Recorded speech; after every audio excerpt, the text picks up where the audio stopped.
Good morning. I'm pleased to be able to speak to you at your conference in Birmingham today. First of all, I want to both acknowledge the fantastic work many of you are doing in bringing local devolution to life and encourage the further spread of the localist revolution.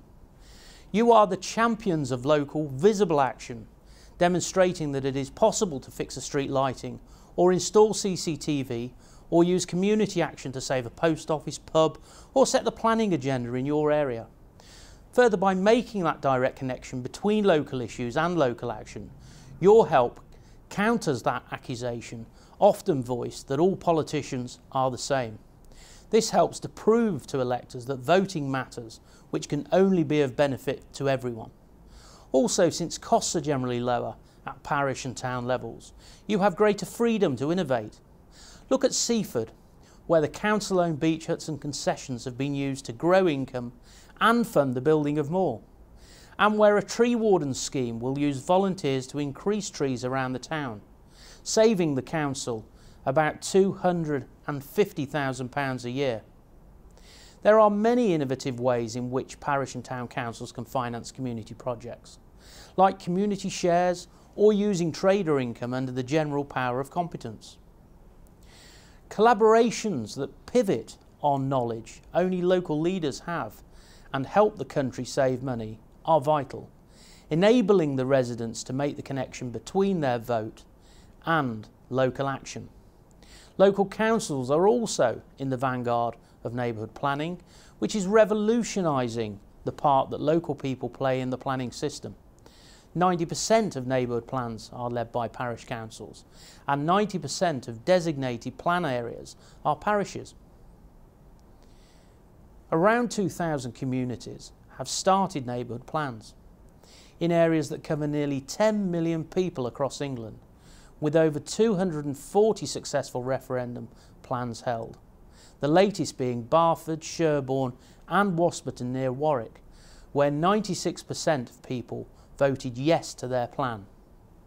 We are making £22.5 million available from 2015 to 2018 to support this important work. Through the My Community Advice Service, every group can apply for up to £9,000, which rises to £15,000, plus technical planning support in urban and more deprived areas, all where growth and business development is strong. I would like to thank all at NALC for your continued support of this programme and look forward to seeing the neighbourhood planning guidance you are working on with locality. Whilst we recognise the value increasing role in service delivery that many parishes are playing, we also expect them to behave responsibly and protect taxpayers from excessive precept increases. Many taxpayers are concerned about large increases in their parish precepts. In 2016-17, town and parish councils increased their precept on average by 6.1%. This is far higher than in the past 5 years and nearly twice the increase in the average council tax bill last year. The government is committed to keeping council tax down, and since 2012-13 we have restricted the amount by which a wide range of local public bodies can raise their council tax before triggering a referendum. Yet parishes so far have been exempt from these restrictions. We are therefore consulting on proposals to set some referendum principles for the very largest parish councils for the first time in 2017-18. These principles will take into account any transfer of responsibilities from principal councils and would be likely to affect around 120 of the largest parish councils.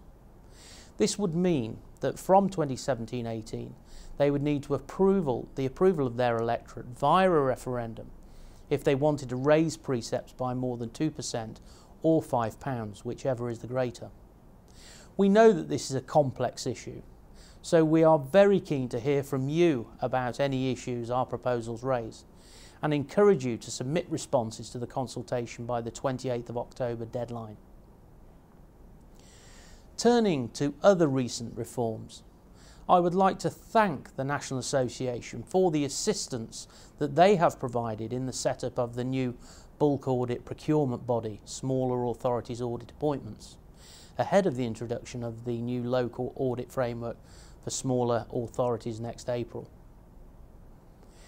The new framework replaces mandatory external audit for the very smallish parish councils with the new transparency requirements which are set out in the 2015 Transparency Code for smaller authorities.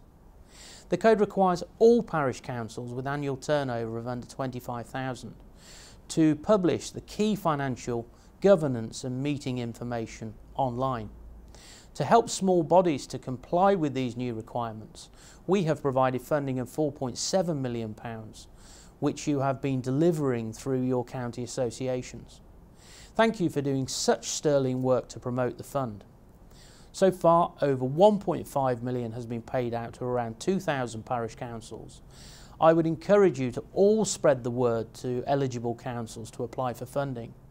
We are keen to ensure that every parish council needing support to become transparent gets it. I am hoping that there might be a representative here from Sutton Coldfield Town Council that's in the audience today, so I can give them my sincere congratulations, as I understand that Birmingham have recently returned their historic chains of office held by the Birmingham Museum Service since Sutton Coldfield Borough was abolished back in 1974. This is just one of the new 70 plus parishes that have been created since the law was changed in 2007 to make it easier for communities to set up new parish councils. We have provided the sector with £1 million through the Supporting New Campaigns programme to help local campaigners to set up new parishes. And whilst the funding for this 3-year programme ended March 2016, we will continue to work with you to promote the key outcomes, including spreading the good practice and case studies from successful local campaigns. To sum up, I believe that there's never been a more exciting time to be part of a parish or town council, because there have never been such opportunities to cultivate better futures for our local communities. I value my good relations with the National Association and its chair, Ken Browse, who I would particularly like to thank for all of his hard work. I must also thank all of you for the part you are playing in taking up the challenges of our devolution agenda, and look forward to hearing from you with your continued success.